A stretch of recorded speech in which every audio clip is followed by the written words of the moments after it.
Micah learned that ink was heavier after it dried. Wet ink was trouble for the hand. Dried ink was trouble for everyone else. When Paul dictated, the room bent toward the reed. Words came as breath, heat, interruption, correction, anger, tenderness. The scribe scratched them into lines. Sand drank what shine remained. A sheet dried. Another filled. A sentence that had been a man's wound became a thing someone else could carry. Micah carried it. That was the mistake if he chose to call vocation by its older name. He had been a runner first. Then a reader because his uncle said quick feet without letters made a man useful only until the road broke him. Then a copyist because his letters were clean and his hunger quieter than other boys. Then a courier because clean letters and quiet hunger made elders trust him with sealed trouble. He was not descended from Lee's house by blood. He was descended by bread. Lee had fed him after the dinner Paul ruined and repaired. That counted more than lineage in the communities Micah knew, though people with lineage disagreed when convenient. She had sent him with food twice, then with a note, then with a copied fragment, then with this letter or one of its sisters, depending which elder told the route later and which city needed to believe it had been first wounded by Paul's hand. Before he left, Lee gave him the bird, not to keep. "To remember what you carry," she said. Micah looked at the ugly wooden thing in his palm. "It is broken. So are most true things by the time they become useful. That sounds like Paul. It is older. The bird's bad wing pressed into his skin. What if I lose it? Then remember without it. What if I lose the letter?" Lee's face changed. "Do not." That was clearer. The road disliked letters. Letters wanted dry, clean, unbent futures. Roads offered sweat, rain, thieves, suspicion, bad food, and men who believed a sealed document must contain either money, treason, or both. Micah carried the letter wrapped in oilcloth beneath his tunic. He carried a copy of safer words in his outer bag in case someone wanted proof of harmlessness. He carried bread where bread could be found and hunger where it could not. He rehearsed as he walked. Not every word, enough. Every town would hate a different sentence. That was what Paul had said, though perhaps not to him. Paul said things near rooms and they kept walking after him, attaching themselves to whoever needed the injury. The wealthy would hate waiting. The hungry would hate patience if it sounded like more waiting. The gifted would hate order. The orderly would hate gifts. Men would hate women speaking until they needed the word a woman carried. Women would hate being praised as daughters of promise and then asked to sit where old shame had placed them. Jewish believers would hate being told Gentiles belonged without becoming someone else first. Gentile believers would hate discovering belonging did not mean despising the root that bore them. Everyone would hate love if love arrived as correction instead of warmth. Micah walked and grew less excited about delivery. The receiving room belonged to a woman named Damaris. That was the first surprise. He had expected a man because letters often pretended men were the only door into a house. But the house that received him smelled of wool, oil, ink, wet sandals, and lentils, and Damaris stood in the courtyard with a key at her belt and a face that made explanations shorter. "From Paul?" she asked. "Yes, alive, when I left, angry, when I left, hungry, always according to Lee." Damaris smiled. "Then it is from him." She took him inside before questions gathered in the street. The room filled by evening, not peacefully. Communities do not gather peacefully when a letter from Paul arrives. They gather with curiosity dressed as reverence and resentment dressed as concern for order. Micah had seen men more nervous before a letter than before a magistrate. A magistrate could take money, freedom, life. A letter could take the story by which a man justified himself. Harder loss for some. Damaris placed the letter on a table beside the lamp. People looked at it like a covered blade. A host named Gaius wanted to open with prayer, which was proper. A laborer named Sosthenes said prayer was welcome after everyone had actually arrived. This began the first argument before the seal broke. Micah stood near the wall and considered leaving by the kitchen. Damaris saw him considering it. "Stay," she said. "I am only the courier." "Then you are the only one not allowed to pretend the letter arrived without a road."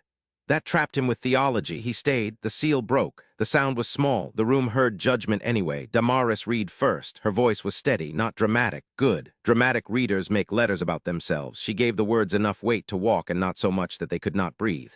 At first, people relaxed. Grace, peace, thanks, names. Christ, gifts. Then came correction. The room tightened by factions. Micah saw it.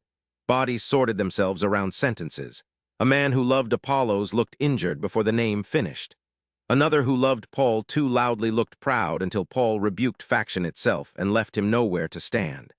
A woman near the back closed her eyes at the body language because perhaps she had waited years to hear a hand say foot mattered. A rich man stroked his beard when the meal portion began, which meant he had become dangerous to himself. Damaris, Reed, wait for one another. Someone exhaled sharply. Gaius shifted. Sosthenes looked at him. There it was, the sentence hated by this room. Every town, Micah thought. A man interrupted. Does Paul know our situation? Damaris lowered the letter. He knows enough to write. That is not the same. No, she said. It is worse. It means we must answer whether the word is true without hiding behind what he does not know. Micah liked her. This was becoming unsafe. Another man said, the laborers cannot expect households to reorder every meal because work delays them. Sosthenes laughed once. Work delays us? You know what I mean. Yes, you mean hunger should respect your schedule. The room broke into speech. Damaris did not silence it quickly. Micah wondered if this was wisdom or fatigue. Then he saw her watching. She was not letting argument reign. She was letting the letter reveal the room. Lee would have approved. The carved bird sat in Micah's pouch, ugly and warm from his body. The feast did not end. It changed rooms. In this room, it had changed into accusation again.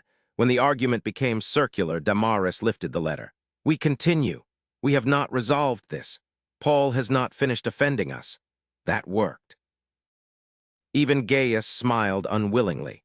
The letter moved into gifts, tongues, prophecy, knowledge, order, love. This room hated those sentences differently.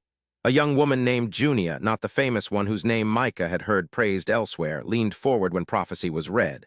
Her father leaned back. A man known for speaking in tongues looked both pleased and threatened as the passage honored the gift, and then refused to let it rule the room. An older widow began to cry at love being patient because patience in her life had often been demanded by people who owed repentance. Damaris stopped reading. Mother, the widow wiped her face. Do not let them use patience against us again. No one spoke. Good. Some sentences need a guard posted beside them before abusers arrive. Damaris nodded. Then we read love with truth beside it. Micah remembered Mara, whom he had never known because Lee had told the stories until he did. A woman who kept rooms. A woman who knew truth before teeth. A woman who would have liked Damaris and corrected her pantry. The reading continued. By the time resurrection came, the room was tired. That was perhaps why the question entered deeply. Some among you say there is no resurrection of the dead. The sentence did not create argument immediately. It revealed a hidden one. A man near the lamp stared at the floor. Damaris noticed. You have said this. The man did not answer. Gaius said, many say memory is enough.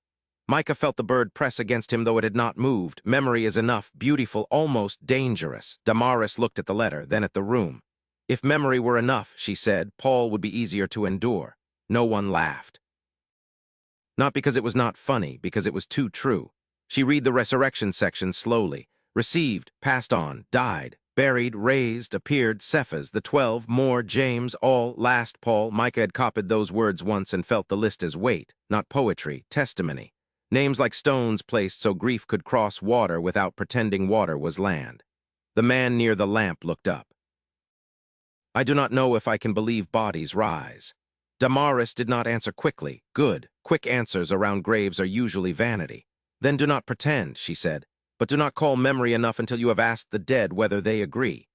The room held that. Micah would carry it later even though no one wrote it down. Ink was not the only traveler. After the reading, the room did what rooms do when corrected. It sought practical evasion.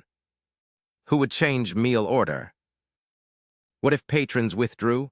What if laborers abused generosity? What if resurrection talk made them look foolish before philosophers? What if Paul's authority was used to silence local wisdom? Argument became work. That was better. Damaris made lists. Gaius offered to host differently and looked as if the offer had cost actual skin. Sosthenes agreed to gather late workers before they arrived so food could be held without shame. Junia would speak with 2 other women about prayer order, which made her father look like a man swallowing a stone politely. The widow who had cried over patience was asked to sit with those drafting the teaching summary on love. She said she could not write. Damaris said that was not what she had asked. Micah watched ink become argument, become chairs moved, bread held, names written, pride wounded, room altered. This was doctrine, not less than thought, more dangerous. Near midnight, Damaris found him by the courtyard basin washing dust from his feet. You have another copy. Summary only. Stay 2 days, we need one. I have a route. Does your route eat? When fed, then it can wait 1 meal. He smiled despite himself. She sat on the low wall. You knew the phrase, she said. Which? The feast did not end. He looked at her. Lee told you. A woman told me years ago in Jerusalem. Her name was Mara. Micah went still. Damaris looked at the water in the basin. She had a child on her hip and a husband near the door trying to look less frightened than he was. She gave me bread before I asked. I was young enough to think that meant she had too much. Later I learned it meant she had seen me. Micah touched the pouch with the bird. She is dead. I do not know. That answer felt more honest than yes or no. Lee has her bird, he said. No, Damaris said softly. Lee has Dagon's bird. Mara had rooms. Micah understood not fully enough. Objects carry memory badly if asked to carry all of it. Rooms must carry some, roads the rest.